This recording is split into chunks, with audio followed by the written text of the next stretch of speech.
Vulcan finally launches, Peregrine moonlander in trouble, Blue Origin did a thing, and Artemis 2 is delayed. All coming up on the next Orbital Edge.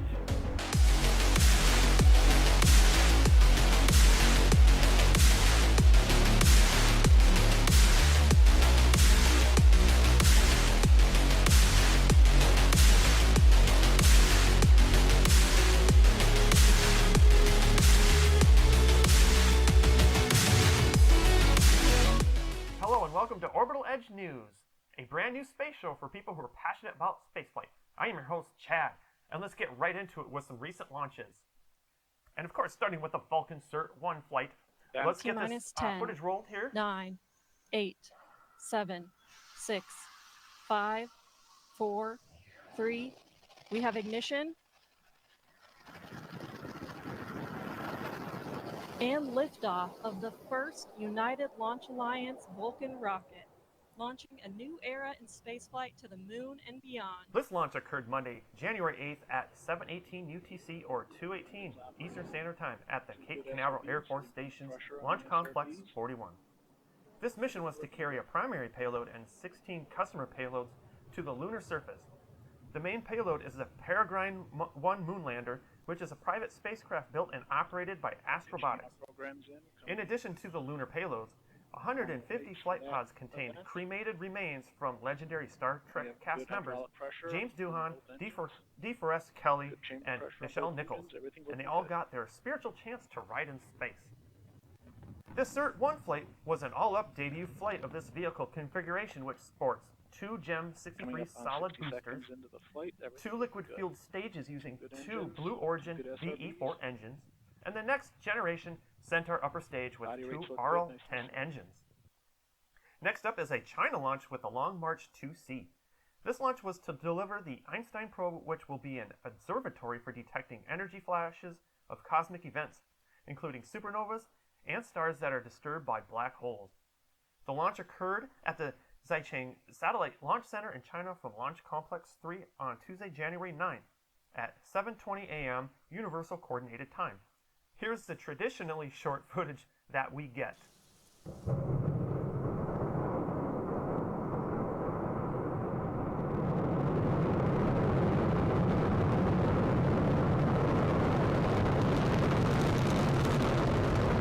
Up next, we have Japan's H-2A rocket. The H-2A rocket is a two-stage rocket burning liquid hydrogen and liquid oxygen. In addition, there are 2 solid boosters in this version, unlike the H-2B, which has a total of 4 boosters. The launch occurred at 0444 UTC on January 12th from the Tanegashima Space Center in Japan. This launch payload is the IGS Optical 8, which is a new optical reconnaissance satellite. The payload was delivered to a circular 500-kilometer sun-synchronous orbit.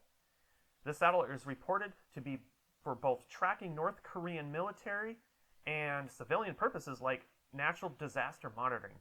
What a way to dual-use a satellite. That wraps up launches, and now for some epic space news that has happened in the last week. Starting with the bad news first. NASA has decided to delay Artemis 2 and 3, in which Artemis 2 will be delayed about September of 2025, and Artemis 3 will be delayed in 2026. Mostly the concern was safety, and this was from a January 9th NASA briefing. Additionally, Artemis 3 is being delayed due to the Starship program being behind schedule. One thing they found with the Artemis 1 mission with the Orion spacecraft was the issue that with their heat shield. More of the ablative material burned away than as planned, and that is really important to make sure that we protect the astronauts during lunar re-entry, because this capsule is going to be coming in screaming hot as opposed to something that's in a low Earth orbit. So they're definitely, that's just one of the safety concerns that they are trying to rectify. Additionally, they also saw some electrical problems in the launch abort system. And what that is that's a little set of solid rocket boosters on top of the space capsule that will pull the capsule away in the event of an unplanned rapid disassembly of the rocket. Next up in space news, the Blue Origin's booster has been spotted. Yes, here's a photo of that. As you can see, it's taking its stroll right by the vehicle assembly building. Also, interesting to note, you can see what looks to be like an engine shroud for the BE-4 engines. We can only hope that's the case because we could be looking at a static fire test here in the near future. We're going to take a quick break, and when we come back, the awesome launch of the Vulcan and the Peregrine moonlander from Astrobotics. Stay tuned, don't go away.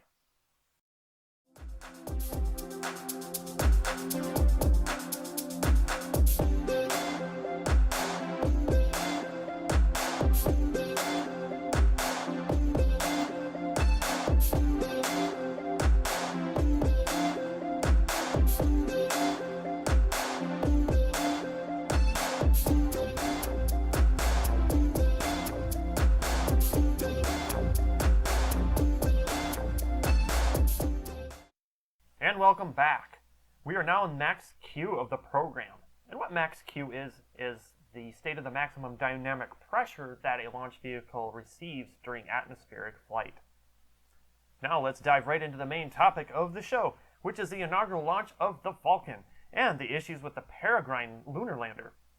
Now I do want to start off with my reaction of the launch. I actually got to see it myself. I live about 13 miles away from the launch pads.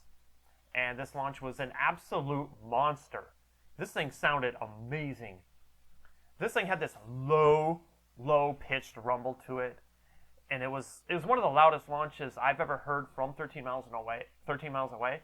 The SpaceX Falcon 9 doesn't come close, and it put Artemis 2 to shame. So with that said, additionally, the launch's Methylox engines, you can actually see that as well. You see the little blue glow going away from you as it's launching. So that was kind of a spectacular sight as well. And yeah, congratulations to ULA and Tori Bruno for a successful first launch on that. However, that wasn't met with issues. As soon as the Vulcan had reached orbit with its second stage, it had successfully released the payload, which was the Peregrine lunar lander by Astrobotics, but shortly after, data started coming in that was suggesting some issues with the pressure in the fuel. Not sure if this was something with the fuel valves or a pressure vessel somewhere else.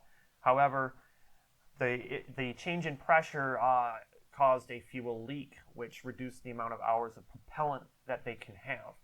That, of course, is what jeopardized the mission. The Peregrine lander was last reported to have around 52 hours of fuel remaining as of Friday, as you can see in this statement here from Astrobotics. The latest update from Astrobotics places the mission on a return course to burn up in the Earth's atmosphere. The lander made it as far as 240,000 miles from Earth, which is roughly the same distance between the Earth and the Moon.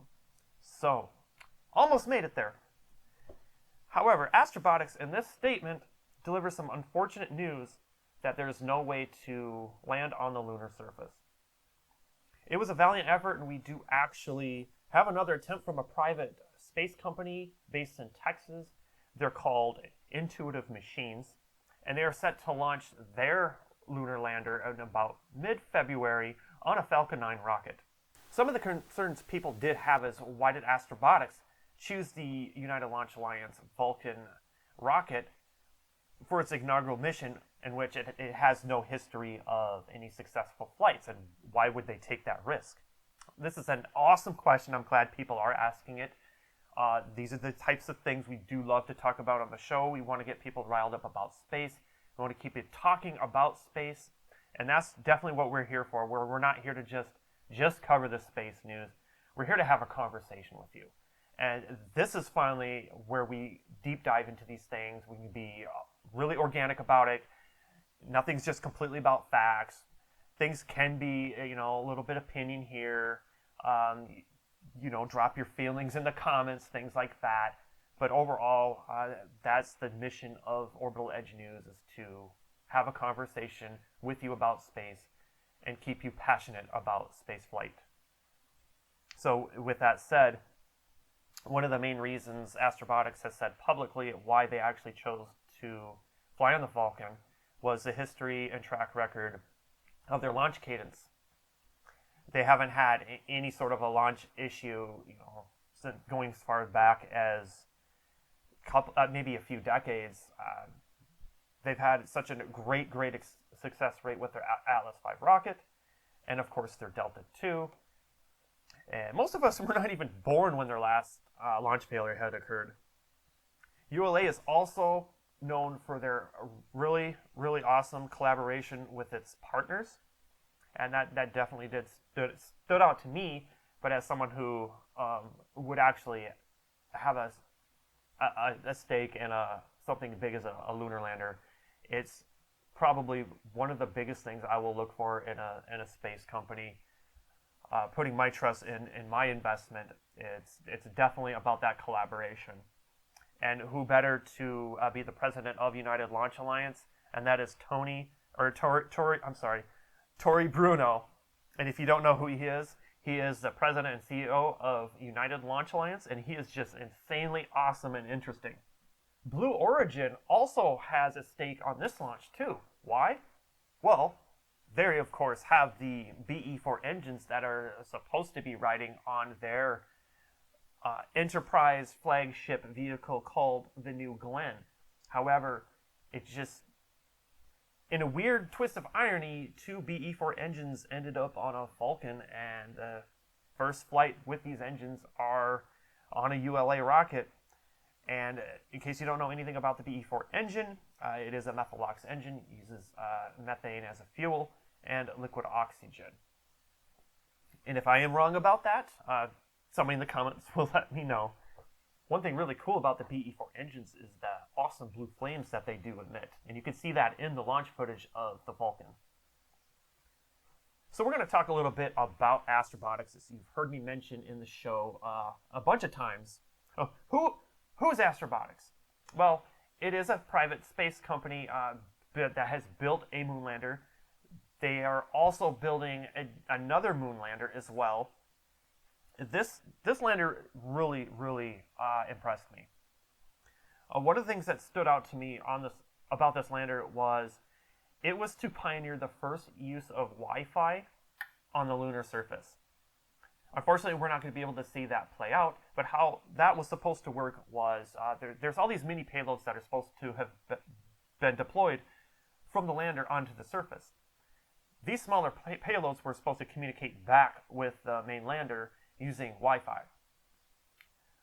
Also, 5 engines on a moon lander? That is insane.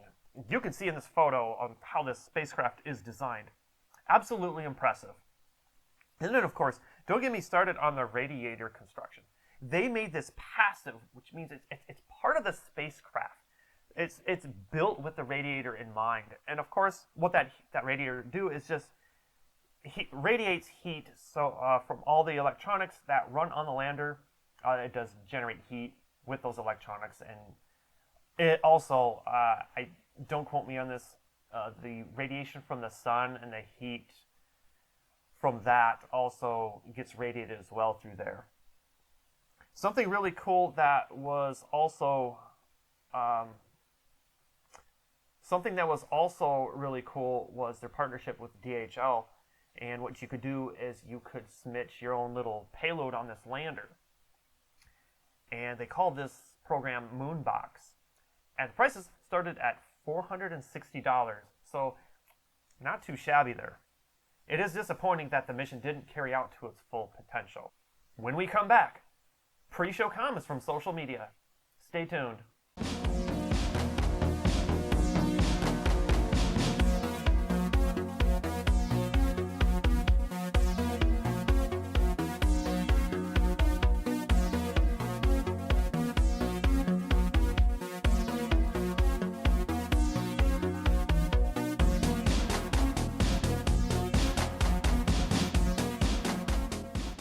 And welcome back. And before we jump into the comments, the answer to the orbital trivia question was 33 Raptor 2 engines. With that said, we are in orbit, and let's get to the first comment. This comment comes off of Twitter, and it's from Oliver Nerd 7. He says, New Glenn will launch this year. Mark my words and yell at me if it doesn't. I don't care. Well, before I start yelling, I think it might launch this year. But at the same time, I think it might not launch this year. The reason why I say that is nobody's seen the second stage. I haven't seen any pictures of it. Nobody knows where the second stage is at. Blue Origin has just recently built a third building in their entire rocket plant by the orbital processing facilities. This next comment comes from ASXSFS. I'm assuming SFS stands for Spaceflight Simulator. And this comes off of YouTube. Vulcan has a bright future ahead. Can't wait to see it do more missions in the future. I totally agree. I'm absolutely excited at what this launch vehicle is going to put up in payload. Of course, we could see it actually fly the space plane, the Dream Chaser, this year. If not, it could fly Starliner. And if there's too many problems with Starliner, I'm excited for any payload to fly on this rocket. So the Department of Defense, any contract launches, maybe even some interplanetary missions. Next up is David Todd from Twitter. NASA is spinning the Artemis 2 delay as a safety issue. I really don't buy this bullocks. Artemis 2 is being delayed because Artemis 3 is going to be very delayed due to a lack of a lander. I completely agree. As I stated earlier in the show, one of the reasons they delayed, if not the primary reason they delayed Artemis 3, was how far behind the lander program is from SpaceX. So, yeah, that's pretty much it. Otherwise, we were just spewing out speculation. So at this point, we don't really need to talk any more further about it, other than that, David Todd is right. So this makes complete sense that you would definitely want to move Artemis 3, as well as if Artemis 2 has moved up, you keep that same time interval to allow the mission to progress in the roadmap that has been laid out for it. We have reached escape velocity, which means that completes the show. If you enjoyed this show, please like and subscribe so that other people looking for spaceflight shows can actually find one. I will see you next time.